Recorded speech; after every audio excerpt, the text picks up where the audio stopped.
Ahlan wa sahlan wa marhaban bikum. Selamat datang para tamu undangan Allah yang Allah undang untuk melaksanakan salat sekaligus melaksanakan kewajiban kita kaum laki-laki untuk melaksanakan ibadah salat Jumat di masjid. Sebagaimana sunnah Rasulullah SAW, bagi kita yang akan memasuki masjid senantiasa berdoa dengan basmalah, kemudian berdoa Allahumma ftahli abwaba rahmatika, ya Allah bukakanlah pintu-pintu rahmatmu. Kemudian kami menghimbau bagi jamaah yang berada di belakang agar mengisi saf yang terdepan, karena saf terdepan atau yang seterusnya memiliki keutamaan khusus di sisi Allah Subhanahu wa taala. Adapun kami maklumi bagi jamaah yang sedang udzur sehingga tidak bisa berada di depan.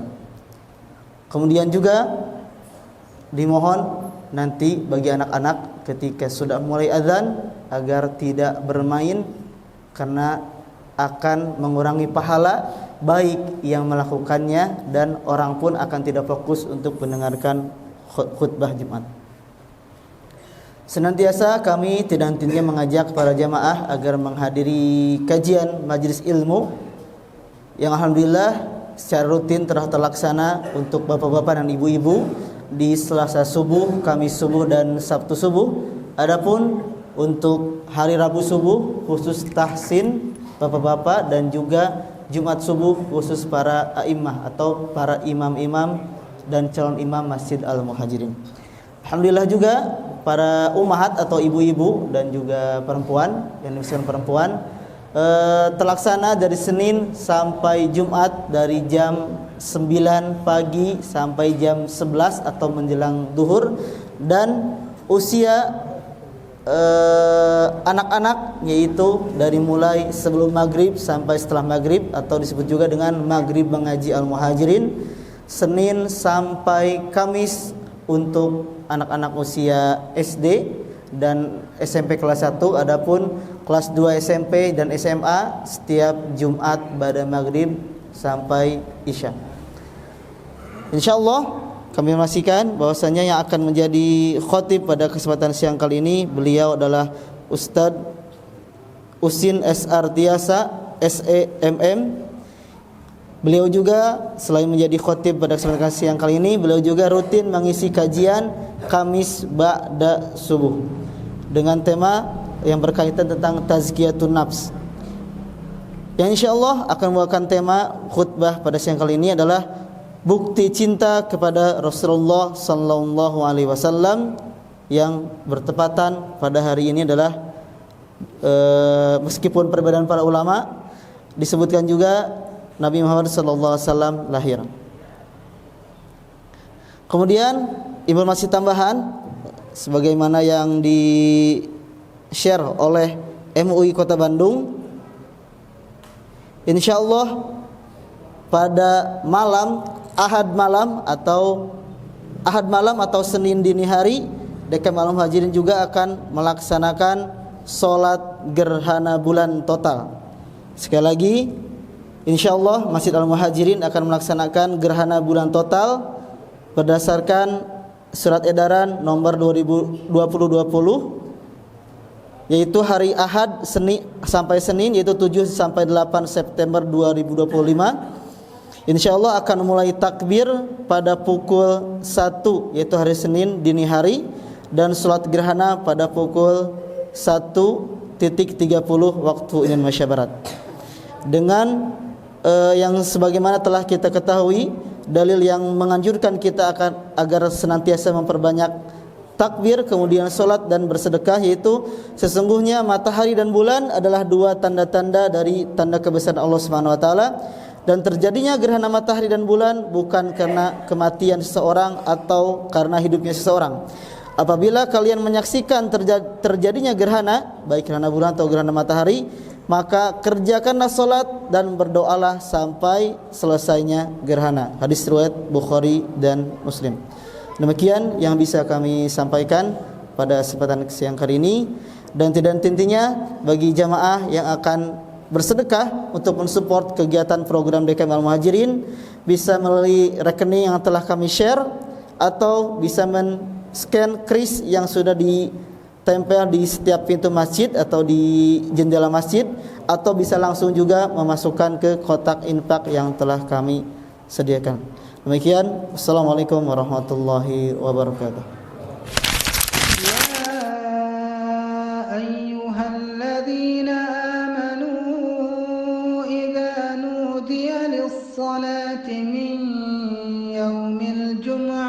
فاسعوا إلى ذكر الله وذروا البيع ذلكم خير لكم إن كنتم تعلمون.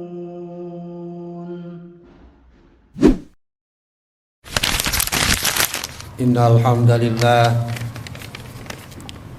نحمده ونستعينه ونستغفره ونعوذ بالله من شرور أنفسنا ومن سيئات أعمالنا من يهده الله فلا مضل له ومن يضلله فلا هادي له أشهد أن لا إله إلا الله وحده لا شريك له إله واحد وأشهد أن محمدا عبده ورسوله لا نبي بعده اللهم صل وسلم على رسول الله صلى الله عليه وسلم uswatun hasanah wa ala alihi wa ashabihi wa mawala la hawla wa la quwata illa billah amma ba'd. Ayuhal hadirun, usi iyaya wa iyyakum bittaqallah faqad fazal muttaqun. Qala Allah ta'ala fi kitabil karim, a'udzu billahi samil alim minasy syaithanir rajim.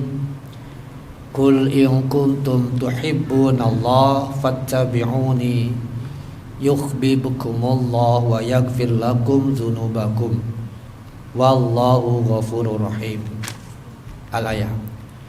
Jamaah Jumat yang dirahmati Allah, di dalam kitab Al-Aqaid Al-Islamiyah, Syekh Sayyid Sabiq menyebutkan bahwa al-ma'rifatu billah, mengenal Allah, menjadi al-asas, dasar bagi ma'rifatu bil anbiya war rusul. Ketika seseorang ingin mengenal lebih jauh tentang bagaimana karakter, sifat dan seterusnya tentang nabi, maka dasar utamanya adalah al-ma'rifatu billah. Al-ma'rifatu billah akan memunculkan cinta, termasuk ke dalam firman Allah, kalam Al-Quran. Dari Al-Quran kita akan bisa mendapatkan gambaran sosok seperti apa para rasul. Di antara para rasul itu nanti dikhususkan kepada seseorang yang menjadi rasul akhir zaman. Dialah Muhammad sallallahu alaihi wasallam. Dalam ayat Quran tidak sedikit penegasan betapa istimewanya beliau sebagai rasul akhir zaman.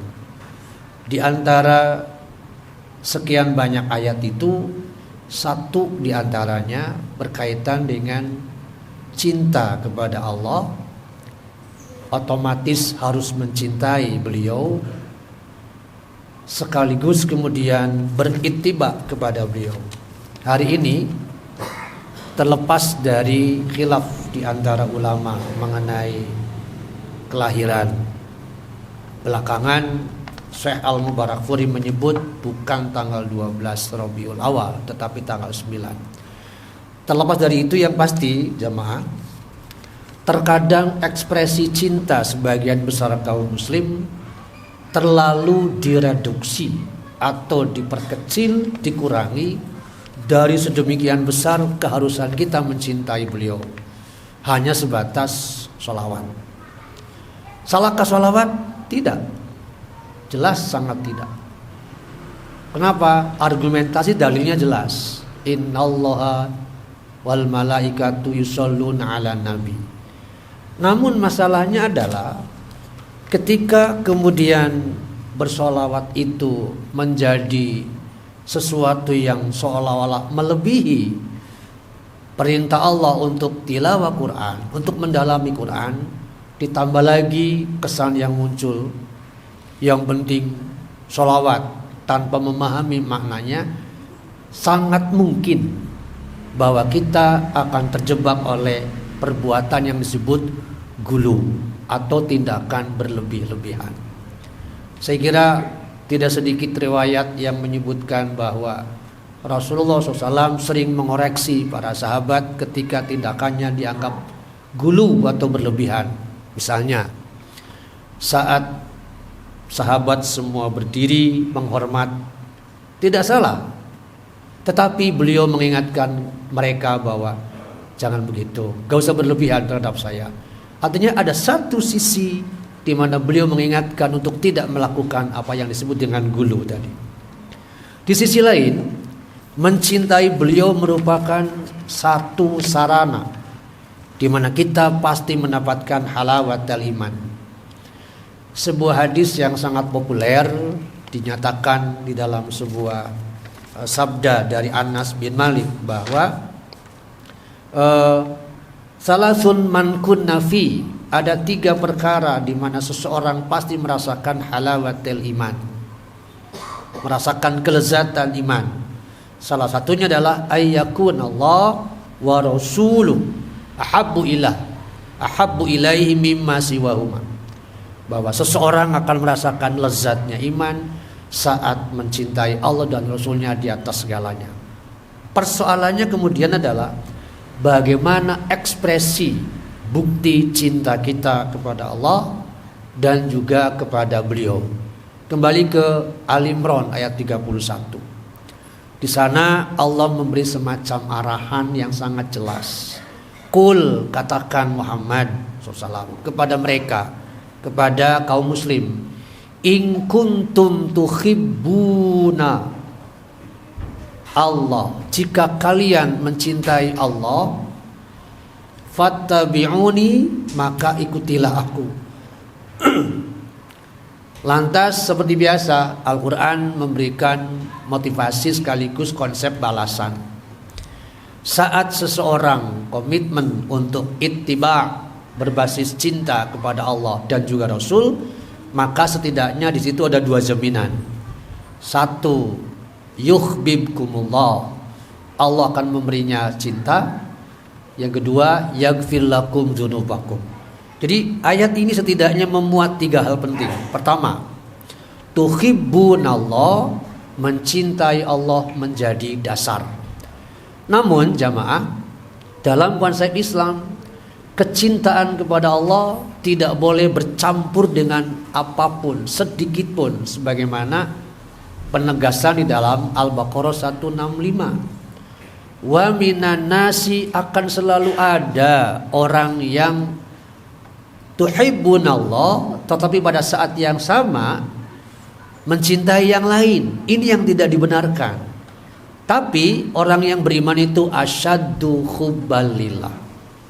Dalam praktek kehidupan sehari-hari, karena faktor ketidaktahuan barangkali, dia kalau ditanya, apakah Anda mencintai Allah? Ya. Tetapi cara dia untuk mengekspresikan mencintai Allah dan Rasulnya terkadang kembali lagi pada persoalan gulu tadi.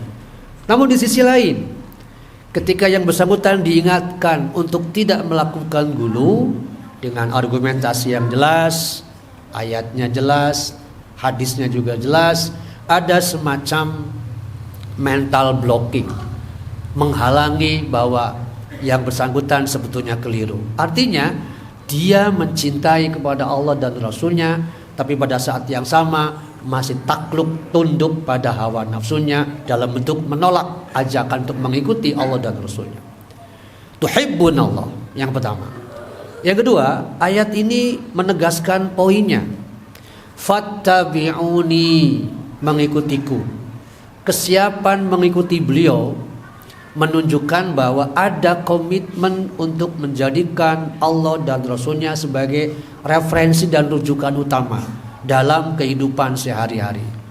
Dari mulai bangun tidur sampai persoalan kepemimpinan sampai kebangsaan, komitmen untuk mengikutinya akan kuat. Sebut saja hadis yang menegaskan, taraktu fikum amraini, aku sudah meninggalkan kepada kalian, mewariskan kepada kalian dua perkara penting yang tamassaktum bihima. Jika kalian berpegang teguh kepada dua sumber atau dua perkara penting tadi, beliau menyebutnya lan tadillu, tidak akan sesat, tidak akan mengalami kebimbangan, kebingungan dan seterusnya. Yakni kitab Allah dan sunnah Rasul. Kitab Allah dan sunnah Rasul dalam konteks cinta tadi mestinya selalu menjadi referensi utama. Misalnya saat kita sebagai kepala keluarga semestinya membangun keluarga, visi misinya rujuklah kepada kitab Allah dan sunnah Rasul. Dimulai dari mana? Dimulai dari sang ayah, sang suami harus memiliki komitmen tinggi, keterampilan bukan saja dari sisi membaca, tapi juga kemauan mempelajarinya, memahami. Tapi muncul masalah baru di sini.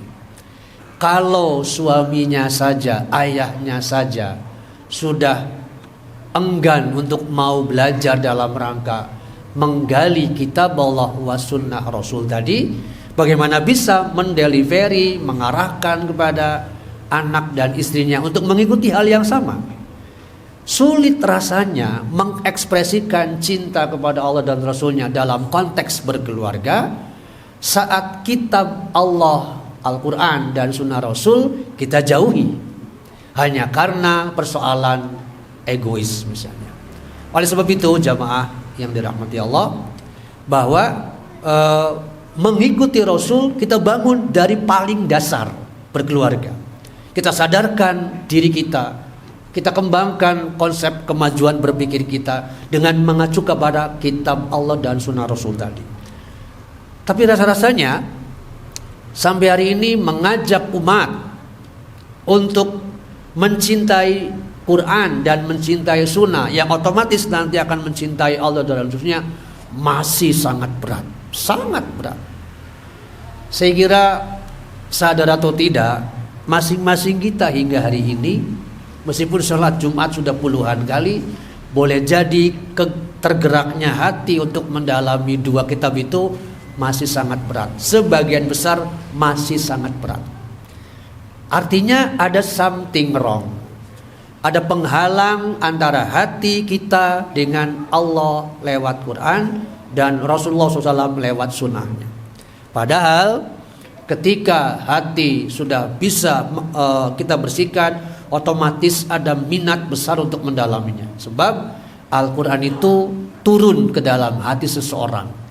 Maka ketika hatinya sudah dikuasai oleh berbagai penyakit, akan sulit untuk mencintai Allah lewat Quran, mencintai Rasulullah SAW lewat sunnahnya. Jamaah yang dirahmati Allah, berbekal pemahaman Quran di dalam kitab Quran dan juga hadis dalam konteks keluarga akan mampu membangun cara berpikir seluruh anggota keluarga. Ujung-ujungnya terciptalah yang disebut dengan sakinah, mawaddah, warahmah. Jadi poin kedua, fattabi'uni, ikutilah aku kata Rasul, hanya bisa kita laksanakan dimulai dari proses pembelajaran yang berkelanjutan oleh sang suami, oleh sang ayah pemimpin keluarga, lalu mendorong seluruh anggota keluarganya untuk melakukan hal yang sama. Jujur saja, berapa kali kita dalam sebulan sekali misalnya, adakah kesempatan bersama anak, bersama istri untuk membuka ayat Quran, untuk membuka hadis, satu hadis misalnya kita bongkar, kita telaah bersama anaknya, istrinya, lalu kita munculkan, lalu bangun komitmen bagaimana melaksanakan ayat ini. Siapkah kita melaksanakan hadis ini?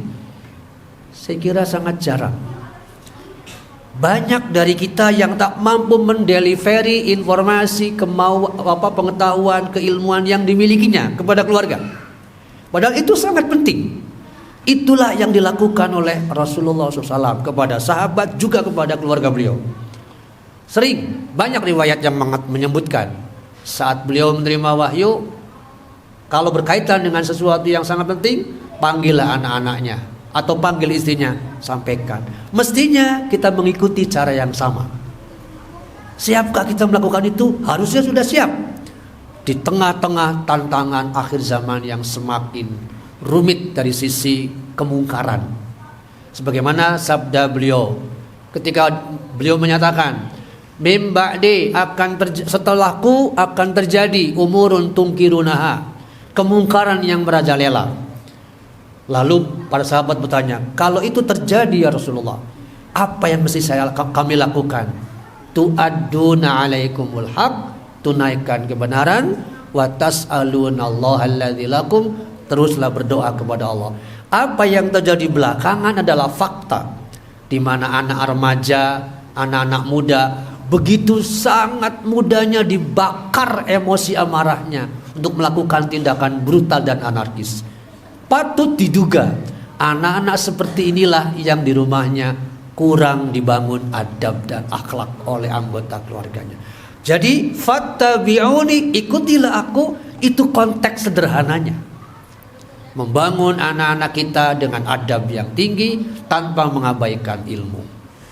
Poin ketiga dari surat Al-Imran ayat 31 adalah jaminan Allah bahwa pada saat kita membangun al-mahabbatullah dan juga ittiba terhadap Rasulullah SAW, dua itu pasti diraih. Satu, yaghfir lakum atau al-maghfirah, ampunan. Dan yang kedua, cinta Allah. Kalau Allah sudah mencintai seseorang, berlakulah yang disebut dengan ghirah atau kecemburuan Allah. Dalam sebuah hadis, Rasulullah SAW mengingatkan kita, Allah itu maha cemburu. Dan bukti kecemburuan Allah kepada seseorang adalah saat yang bersangkutan hendak melakukan sesuatu yang Allah anggap salah, Allah anggap keliru, maka Allah akan menghalanginya dengan sesuatu yang tak pernah dia duga, sehingga orang itu tidak terjerumus pada sesuatu yang salah atau yang munkar. Jadi saat kita melakukan kesalahan tapi kemudian dibiarkan, bahkan sebaliknya dengan kesalahan itu mendapatkan keberlimpahan rezeki, jangan merasa bebas. Berhati-hati kalau itulah yang disebut dengan istidraj. Jamaah yang dirahmati Allah, itulah 3 konsep bahwa mencintai Rasulullah SAW. Poin pertamanya harus berbasis al-mahabbatullah, dan mencintai Allah ini harus terkait erat dengan Al-Quran. Kalau kita mengklaim mencintai Allah dengan mengabaikan Al-Quran, maka tidak ada artinya cinta kepada Allah. Poin kedua, cinta kepada Allah otomatis akan mencintai Rasulullah SAW.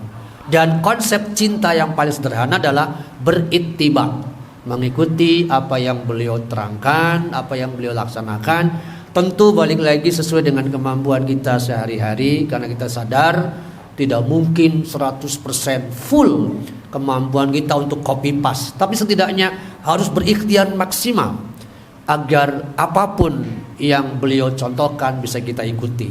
Dan yang ketiga, ketika kita berkomitmen dengan ittiba kepada beliau, maka insya Allah 2 poin itu kita raih, ampunan sekaligus cinta dari Allah Azza wa Jalla.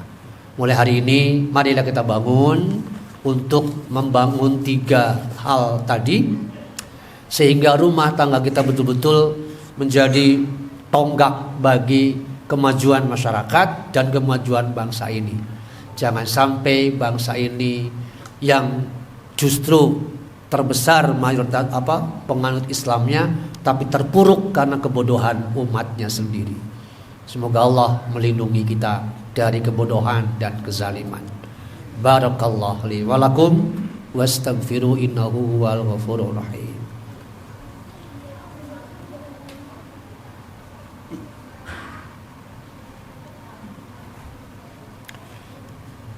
Alhamdulillahirabbil alamin wa bihi nasta'inu ala umuri dunya waddin.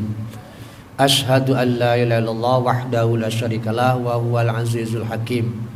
Wa asyhadu anna Muhammadan abduhu wa rasuluh sayyidul mursalin. Allahumma sholli wa sallim ala sayyidina Muhammadin wa ala alihi wa ashabi ajmain. Amma ba'd. Ayyuhal hadirun Ushi iyaya wa iyyakum bitaqwallah faqad fazal muttaqun. Jamaah yang dirahmati Allah, Imam Ibnu Rajab Al-Hambali menegaskan bahwa derajat cinta kepada Rasulullah SAW itu terbuktikan dalam 2 level. Pertama, komitmen membangun melaksanakan hal-hal yang wajib secara maksimal, bukan saja ritual berupa sholat misalnya, tapi tolabul ilmi pun bagian dari sesuatu yang fardu.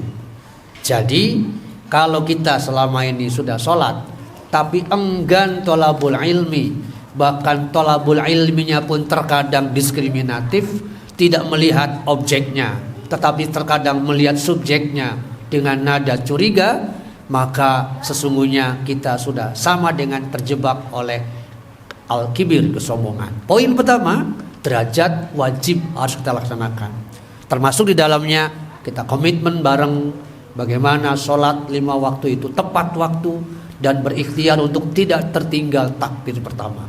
Kedua, level yang sifatnya sunnah.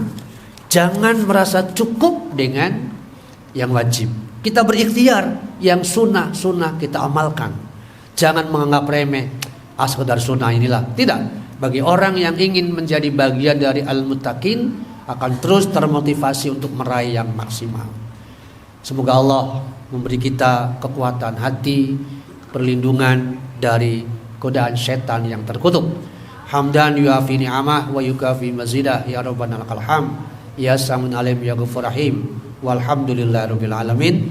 Allahumma ighfir lana warhamna wa li walidayna wa li azwajina wa li dzurriyyatina. Rabbana la tuzigh qulubana ba'da idh hadaitana wa hab lana min ladunka rahmah innaka antal wahhab. Allahumma a'inna sakaratil maut. Allahumma a'inna ala ghamaratil maut.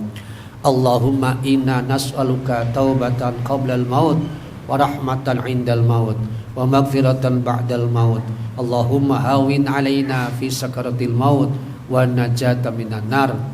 Rabbana zalamna anfusana wa illam taghfir lana wa tarhamna lanakunanna minal khasirin. Rabbana atina fid dunya hasanah wa fil akhirati hasanah wa qina adzabannar. Subhana rabbika rabbil izzati amma yasifun. Salamun alal mursalin walhamdulillahi rabbil alamin.